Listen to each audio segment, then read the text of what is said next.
Hey everybody, before we get part 2 started, just want to let you know that I've got a bonus content on the end of this one. I don't really show much, but I just kind of shout out a bunch of MCs that I forgot when I was recording this. So if you're interested, watch it to the end. If not, there'll be a screen where it'll say bonus content, and just kick it off there. Anyway, enjoy part 2. Thanks everybody. Thanks for all the love. Peace.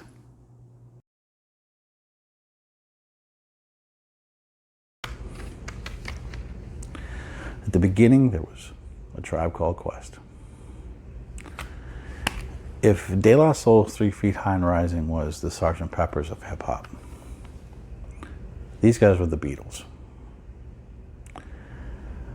Their first album, I mean, realistically, here they are. They're Remember the Native Tongue, same crew as De La Soul. Jungle Brothers put them on. In fact, they even, when they came out, like when they first recorded, it was Q-Tip, and he recorded with the Jungle Brothers, and he was doing a song called Black is Black. And you know, his cousin, I can't think it was, I think his cousin was Africa Baby Bam, I think. Don't quote me. But anyway, so get on the mic, say your name and your crew. And he says, "This is Q-Tip from Quest." And they cut. And he says, no. Say, "This is Q-Tip from A Tribe Called Quest." And they ran with that kind of theme on this album. They had dashikis, they were the, you know, you see the African colors and the logo. But the music was something completely different. It was still hip hop. It was still sample based. But they were approaching it in a whole new way. There was a huge jazz element now being introduced to it. And Q-Tip had a great ear for that. Their first single, Description of a Fool, Bonita Applebum, changed the world. But then, I mean, you had, at that point, lyricism was full swing. You had two, what turned out to be monster MCs, and we'll talk about them in a minute. You had, in 1990, I think 90? Oh, this was 89, excuse me. The DOC. Who, if you want to hear, I mean, this is a tragic story. I mean, unfortunately, he didn't really get to explore. He kind of ended up ghostwriting for Dre. But you want to talk about somebody who had the palm of the hip hop world, or the world hip hop world right there. His lyrics were incredible. Great delivery, great flow. And this is what we started to get to in the late 80s and beyond, was just having a beat, just saying a basic rhyme was no longer being accepted. You know, you had to have a total package to really stand out. This is the second album from Digital Underground, very much a funk style, but Shock G, who was Shock G and Humpty Hump and the Piano Man on the first record, maybe this one too, they had a unique sound. A unique sound that honestly started to help usher in the G-Funk era, because this was the P-Funk era. But there was a lot of that started to bridge. Another incredible lyricist from the Juice Crew, the same people who gave you Big Daddy Kane and Cool G Rap, was Master Ace. Listen to Master Ace for a little bit and tell me if you don't hear Eminem. Huge influence. Oh, and by the way, if you want to talk about influence, go back and listen to Cool G Rap, and then go listen to Big Pun. Huge influence.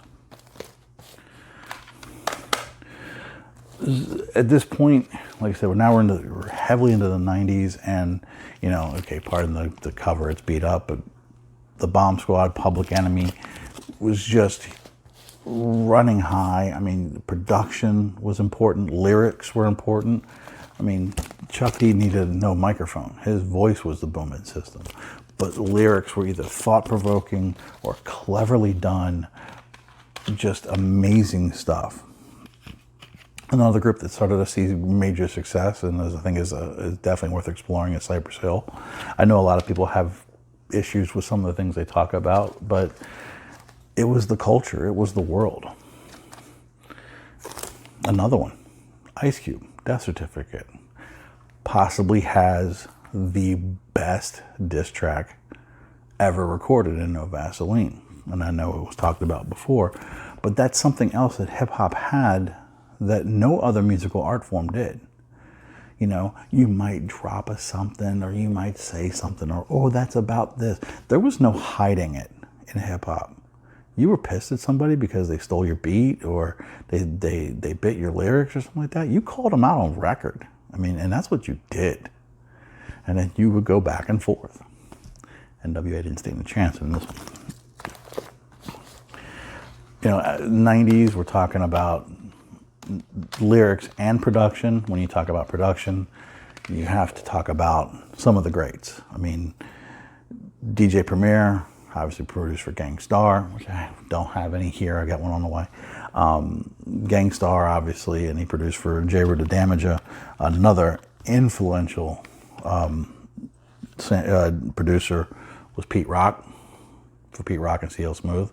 If you were raised on hip hop in the 90s, the song "They Reminisce Over You" about the tragic death of Trouble T. Roy, just an amazing song. You know, as you lean more towards the knowledge-based, you had people like Poor Righteous Teachers, who, I mean, dance music was still prevalent in hip hop. I mean, Rock This Funky Joint is a huge dance hit, but again, they were kind of more knowledge-based, completely knowledge-based, almost militant. It's in some styles. Was a guy named Paris. Oh, and for all of you DJ Shadow fans like me, take a look at this one. Just saying. You know, we talked about them before, and I'm going to talk about them again. Tribe. These two are musts. Get the clear up. Musts in a hip hop collection. You gotta have them. You just gotta. These two albums are almost so perfect that I almost consider them like a double album. They came out like 2-3 years apart, but they are so close. The call and response that Tribe formed between Q-Tip and Phife Dawg on Can I Kick It was truly shown on these two albums. You had Award Tour, you had Check the Rhyme, were just amazing call and response songs from these two fellas. And then you had what became known, I mean, this was nothing new to the world of hip hop, was the posse cut. You brought your friends on, whether they're on another label or they aren't signed yet, or they're just getting ready to drop an album. You brought your friends on. I mean, so many of them. This one right here, Main Source, huge posse cut. Why? Because it had the debut of Nasty Nas. A lot of people have heard of Nas, I think. But the posse cut, probably the end all posse cuts. There's two. The Juice Crew had one with Symphony, and then Scenario. Go Google Scenario. Trust me. It was Tribe Called Quest and Leaders of the New School. And Leaders of the New School gave us Busta Rhymes. Busta Rhymes is an animal. Something else you won't see probably ever again in hip hop. So, Midnight Marauders came out. Great cover. Features so many different giants of the world in hip hop listening. On the same day, not like a year later, anniversary, the same day this album came out. And the world wasn't the same. There were lines to get these two albums. People were buying them both at the same time. Everybody had Tribe. The hardcore hip hop heads, the casual fans, whatever the case may be. But this ushered in something new and unique. This was all of that gangster rap, all of that danger. But there was a crew of hyenas, just incredible MCs who were painting these incredible pictures. You want to talk about storytelling? forget it. And one of the masters of the storytelling was in that crew. That's Ghostface Killah. But the best they had was genius. This is another one of those, you gotta have hip hop albums if you're into hip hop, not even up for discussion. This is just a killer, incredible album.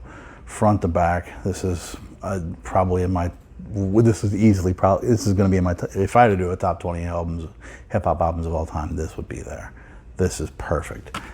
Even though it wasn't his first album, Words of the Genius, on the Cold Chillin' label. You can find it. Actually, you can find two.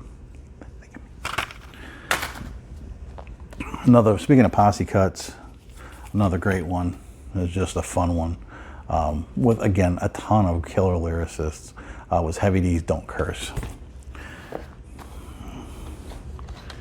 And if you want to talk about storytellers, to me, there were 4 great storytellers of hip hop. I mean, when I say great, I mean like top tier. Slick Rick, Too Short, Ghostface Killah, and Snoop. You could just imagine all the crazy stuff he was talking about. But hip hop still was getting even more experimental. And I say that to introduce these guys. The hip hop band, The Roots. Black Thought and Questlove are the backbone and the soul of this group. But they relied on so many. Rozelle, the human beatbox. Scott Storch, who did some stuff with them. Dilla. The amazing Jay Dilla worked with The Roots. The Roots were a unique group because they were a band, you know, drummer, guitar player, bass, keyboards. They did this incredible jazz style, but you want to talk about a lyricist. Black Thought, if he's not in your top 10, you weren't paying attention. Black Thought recently, one of the elements of finding a true lyricist and a true, let's say all-around MC is the ability to be able to rock on a spot, whether it be just written that you just got in your head, or freestyle coming off the top, just creating it. And some of these guys who are so great at freestyles because they write so much that they can kind of interweave these things, and their brain is just able to move at such an incredible rate. And that's one of in the 90s and 2000s, one of the things that made MCs a top tier was, can they rock on the spot? Can they do a freestyle? Black Thought recently, within the last couple years, was on Funkmaster Flex's show, and they gave him a beat, and he just went for 10 minutes. It's one of those ones that like I watch every so often, and it's just like, how in the hell did he do it? I mean, just blacked out. That's what my friend and I, Trey. So if you've seen this, peace, Trey. That's what we call it. A lot of people call it that. They just black out. It's like, I'm no longer conscious. I am literally just a vessel for the words that are flowing out of my head, and forget it. He demolished it. One take, 10 minutes, no mistakes, absolutely killed it. If you want to talk about lyrics, go listen to anything from The Roots or Black Thought. Trust me. But even as the 90s moved on, the lyricists were there. I mean, I get it. Some people weren't all, feeling, the Wu-Tang, which I'm sorry if you didn't, that's fine. I absolutely love them. But you had just amazing, talented people, whether they were conscious-based, which was like Talib Kweli and Mos Def. This album, Black Star, probably another top 20 for me. Both of them are incredible lyricists, people that I would consider top tier MCs. Together, this album was unstoppable. This one just is bit after bit after bit, an incredible journey through wordplay, through conscious-based lyrics, through challenging the listener, no apologies, just we're going to give it to you straight. And it's an incredible album. But you had talented musicians and MCs with the Fugees. I mean, Lauryn Hill, great voice, an incredible lyricist. Wyclef, a mastermind. These guys should have lasted a lot longer. I think ego's got in the way. But sadly, as the 90s rolled on, things changed. And hip hop was harder and harder to find. Now, I show this. You guys have seen me talk about these guys, but talk about this album before. DJ Shadow. This is hip hop. It's trip hop, but it's considered hip hop just as much as Jay Dilla, the good friend of DJ Shadow, Cut Chemist. The DJs had their own albums. They weren't relying on the cuts to kind of feed them through. They were getting their own albums. But in 1996, Shadow put this out, and there was a little skit song. It was called "Why Hip Hop Sucks in '96," and it was just 3 words: "It's the money." And that's very true. At this point, hip hop was commercial. It was a commodity. It defeated everything that they said was going to happen. It was a fad. It's not going to last. No one's going to be able to do it or continue it. It's not marketable. Oh, once you get past the sampling, what are you? It survived. It survived everything. So now the record executives are going, well, we just need everybody and their mother. Because for every great record, there was probably a bad one. Take a record like Roxanne, Roxanne from UTFO, which exploded. As soon as it came out, everybody knew it, heard it, had it, memorized it. People were doing it in elementary schools, middle schools, high schools. You know, someone would beatbox and everybody knew all the words. 45 songs. I'm not even kidding you. 45 songs in response. Roxanne's grandmother, Roxanne's a man, you know, the real Roxanne, Roxanne Shante. It exploded. Hip hop was a commodity. And money ruined it. Money's still ruining it. But if you can look further, you can find talent. One of the ones that stand out to me and the 90s and beyond that really can do it right is Black Alicious. Gift of Gab is another lyricist that a lot of people don't talk about, which I think is a shame. Very creative. Chief XL has done some incredibly talented, use samples in a very creative and a very unique way. Much like Tucum's first group, Jurassic 5, J5. Amazing lyrics, amazing lyricist. You want to talk about amazing lyricists in the late 90s and beyond, Kendrick Lamar. Kendrick Lamar continues to push the envelope between hardcore hip hop, especially being from Compton, think NWA, but accessible enough to where he's crossing lines, but never selling himself or his talent short, and challenging the listener. Even on some of his earlier stuff before he was signed to a major label, he was doing very unique, very creative things centered around very unique beats and times. J. Cole is another one that comes to mind, who was pushing boundaries and just really delivering an incredible message around hip hop. I think of some of the other cats from today.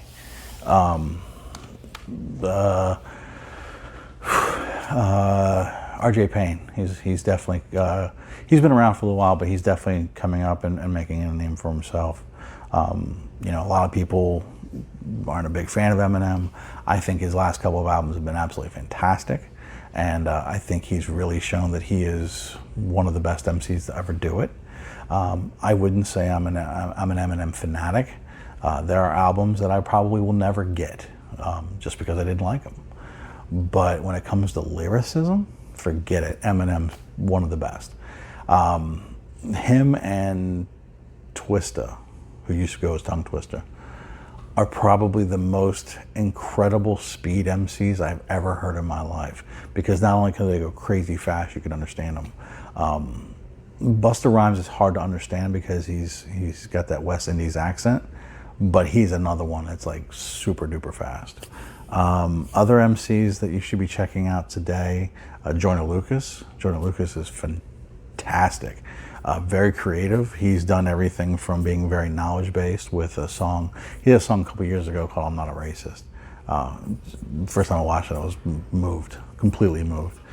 He just did a song called Will on his most recent album, where he kind of said he looked up to Will Smith and gave him shine and love, and it opened the door for him to be able to meet and work with Will Smith. So very creative, very unique, lot of hardcore lyrics, but very talented, and he can really put together incredibly complicated rhyme signatures and rhyme patterns. That's just mind-blowing. Griselda, it's a crew out of Buffalo. West Side Gun, Benny the Butcher, and Conway the Machine. You want to talk about that Giancarlo style that was created by Cool G Rap, where it was that, you know, definitely in the streets, and we had a lot of that street lingo. They do it, and so creative with the lyrics, especially Benny and Conway. Styles P, my favorite album, my favorite hip hop album of last year. He was one third of the Locks.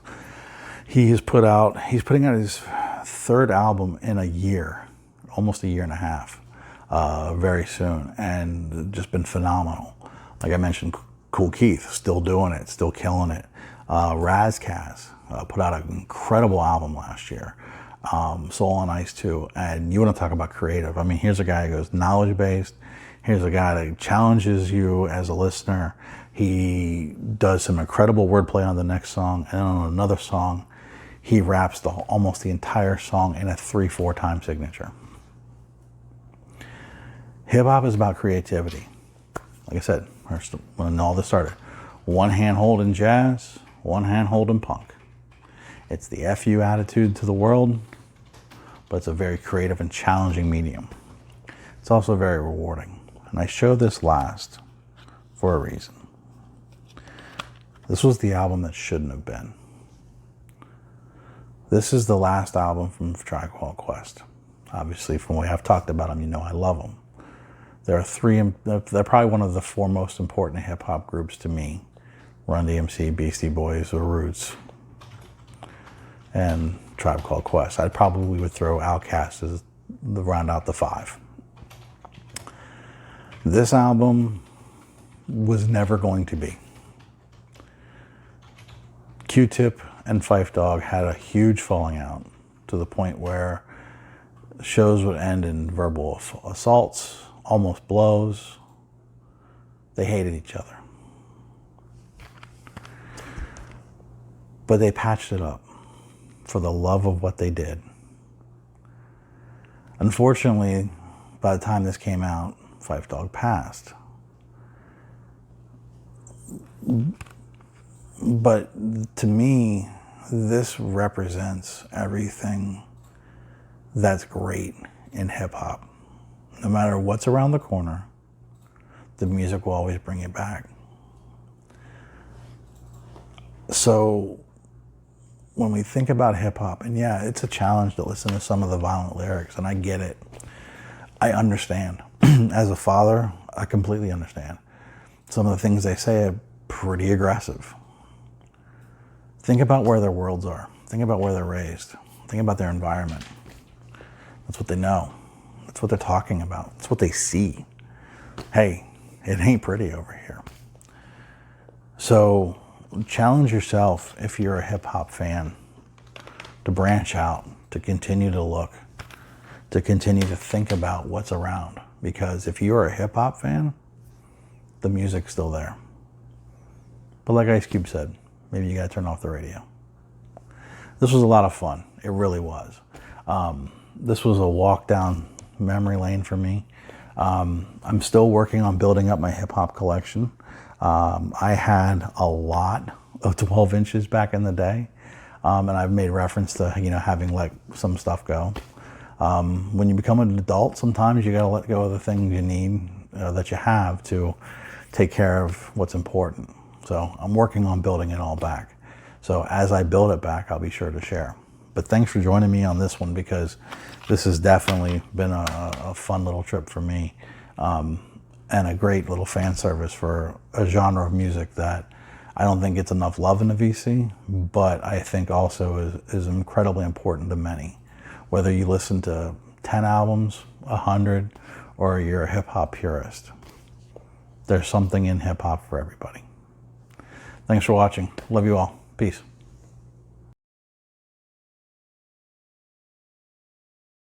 Hey everybody.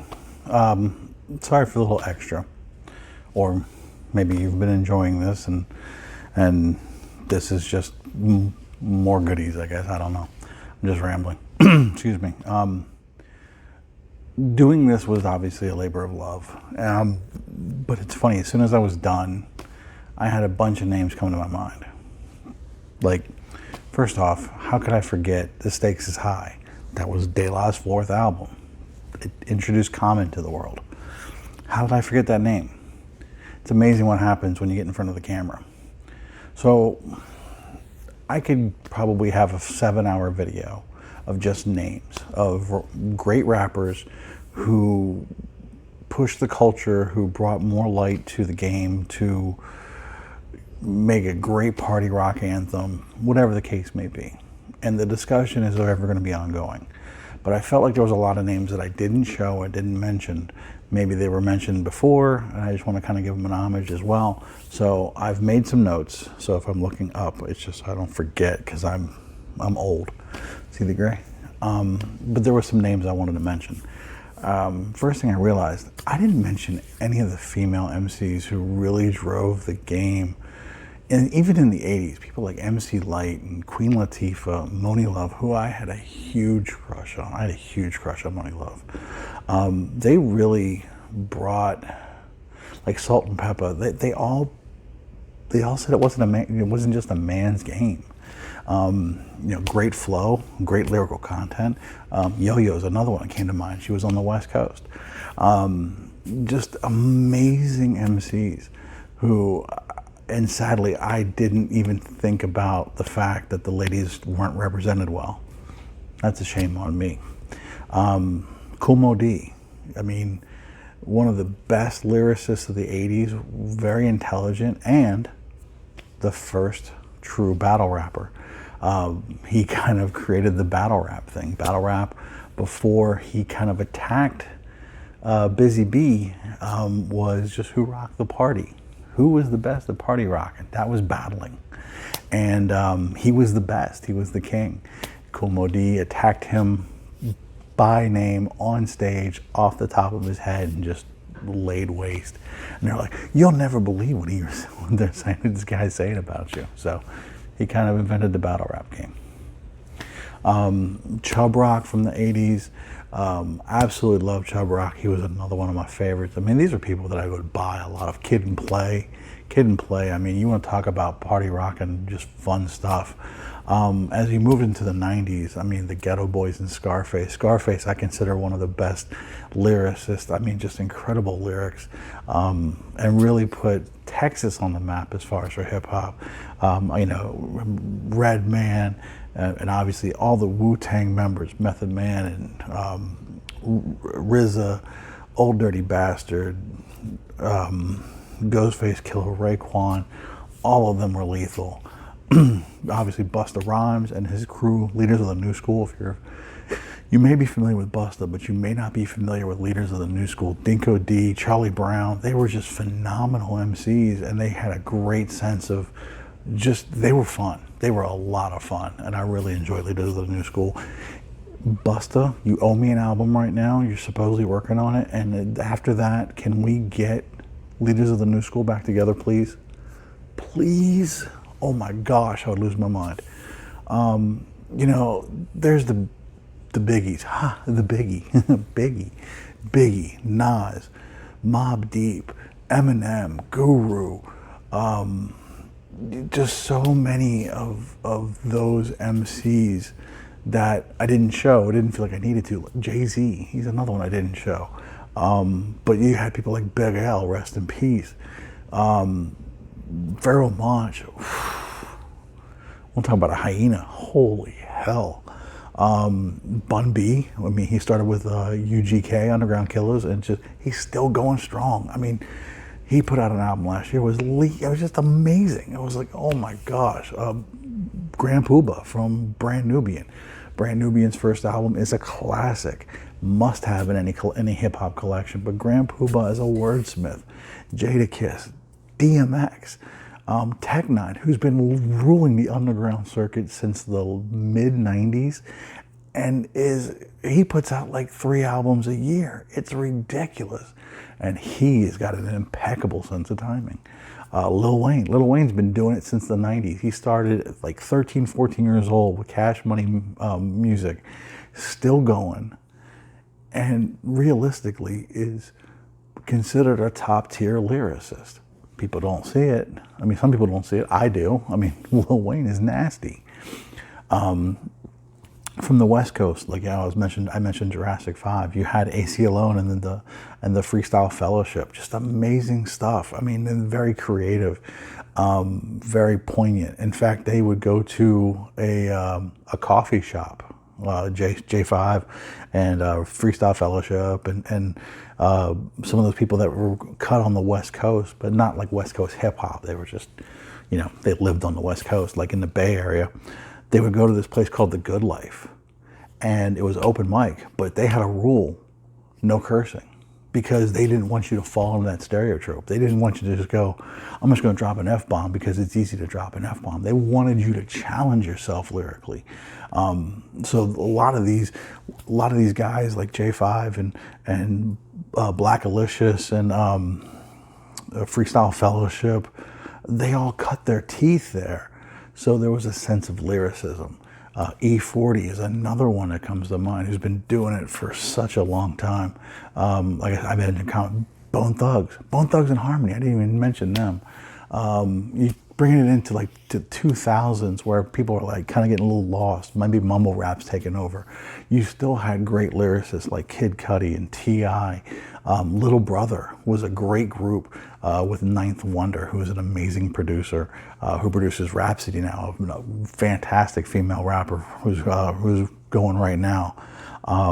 Just an amazing array of talent in that Little Brother organization. Joel Ortiz and King Crooked, who at that point was called Crooked One, they were from Slaughterhouse with Royce the 5'9", who's another one. And those 3 were killer. There was a 4th member, Joe Budden. I'm not the biggest fan of Joe Budden. I got to give him respect because he had a couple of huge hits in the 2000s.